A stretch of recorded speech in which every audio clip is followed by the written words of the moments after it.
מה קורה? אני רוצה לדבר איתכם על עוקץ ה-QR, עוקץ הסריקה.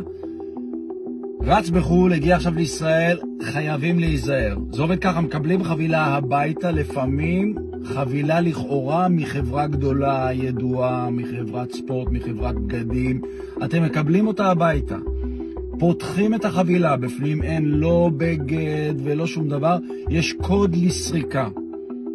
ואומרים לכם, סירקו את הקוד להפתעה, סירקו את הקוד למתנה, אתם סורקים את הקוד.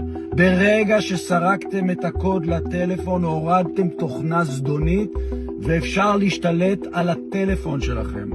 חזק מאוד בחול, דיווחו לי גם בישראל שזה קורה, אז לכן לא לסרוק שום קוד שאתם לא מכירים, שאתם לא יודעים, שמישהו שלח לכם.